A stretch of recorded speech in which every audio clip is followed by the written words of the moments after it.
whatever it ends up being called, it seems highly likely that we'll get a new edition of the Nintendo Switch sometime in 2021. The dockable handheld is still wildly popular, but it hasn't gotten a real update since it launched back in 2017. Unless you count the TV-incompatible Switch Lite. So naturally, there are some features gamers have long been pining for. A big one is 4K support in docked mode. Even back in 2017, it was a little puzzling that a brand new console didn't support 4K at all. And today, with even inexpensive TVs supporting 4K, it's nearly certain that a new Switch will render games at a handheld-friendly, lower resolution, then scale the output to 4K using NVIDIA's impressive deep learning super sampling technology. Boy, that's a mouthful. Additionally, it sounds like the upgraded Switch will feature an OLED display, similar to what you see on mid to high-end smartphones, for better color accuracy and clearer gaming on the go. Now, this last one is purely speculative, but hopefully a sturdier redesign of the Joy-Con controller is in the works as well. Far too many Switch owners have reported issues with Joy-Con drift. Our second entry is one that could help keep your new Switch and other expensive electronics safe when you're out of the house. Officially called the Always Home Cam, Ring's camera-equipped mini drone is designed for use indoors, rather than outside like most other drones.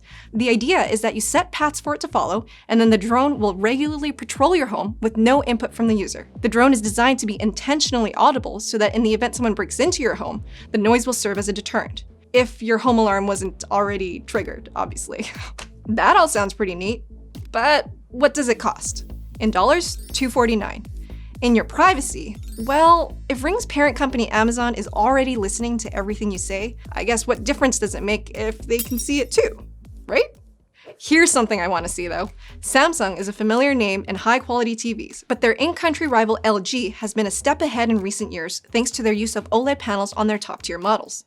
Samsung is ready to strike back, however, with Micro LED, an all-new type of panel that delivers OLED-level inky blacks with better brightness and without the downsides. You see, the O in OLED stands for organic, and these organic materials degrade over time, putting your fancy new TV at risk of image burn-in. This is particularly problematic for people who often play games with static display elements like health bars or speedometers. Micro LED will still lose some brightness over time, but theoretically, it should offer superior longevity. The bad news, however, is the steep early adopter tax.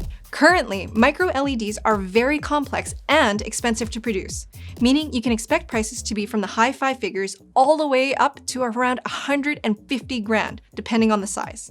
Ugh, I really hope Linus doesn't hear about these. Thankfully, our next product will be far less expensive, assuming the scalpers don't get to it. Intel is finally getting close to a large-scale release of their first discrete graphics product for gamers, the Xe HPG GPU. According to leaks, we can expect performance comparable to a GeForce RTX 3060 or a Radeon RX 6700 XT, which would have Intel competing in the enthusiast segment of the market for the first time ever. Before you get too excited though, it looks like this year's Xe HPG parts will be restricted to laptops, with desktop versions showing up sometime in 2022. An interesting side note is that while Intel has its own chip-making fabs, Team Blue is reportedly using contract chipmaker TSMC to fabricate these new products. That means they're stuck in the same manufacturing queue as competitors AMD and NVIDIA, which might explain the slow timing for the rollout. Finally, we've got another entry from Intel, Alder Lake processors.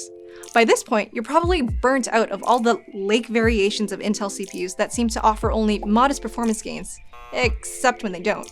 But Alder Lake is fundamentally different in a few ways. Alder Lake is a hybrid CPU that incorporates both high-performance cores and power-saving cores on the same CPU package. This is similar to what we've seen in ARM chips for a number of years now, and is a big part of the reason why your smartphone can save battery when you're browsing the web, but kick it up into high gear when you're touching up your selfies or playing a game. This kind of efficiency improvement is mostly geared towards helping laptop users. But what will help the rest of you is that Intel is finally moving to their many times delayed 10nm process on the desktop. Additionally, Intel will be using its new SuperFin transistors, a variation on standard FinFET that allows for better power flow and faster performance. So hopefully, the gains will be larger than what we've seen in recent years. And Alder Lake should also feature support for DDR5 and PCIe 5.0. So it could be an interesting platform if you're looking to get ahead of the curve with the rest of your system. Of course, that's not all the new tech coming this year. We didn't even mention hot upcoming devices like the Pixel 6 and Apple's iPhone refresh. So if there's something you're looking forward to that we missed, let us know down in the comments. As for me, I'm looking forward to telling you about our sponsor, which I'll do right now. MSI's MPG Z590 Gaming Force motherboard supports 10th and 11th gen Intel Core CPUs. It's compatible with 5333 MHz overclocked DDR4 memory, PCIe 4.0, it has enlarged heat sinks with heat pipe, MOSFET thermal pads, and additionally it has choke thermal pads and a bunch of other good things to keep things cool. It also has MSI's Mystic Light RGB and a pre-installed I/O shield, which is always nice to have. Learn more today at the link below. Thanks for watching. Like, dislike, check out our other videos, comment with video suggestions, and don't forget to subscribe and follow.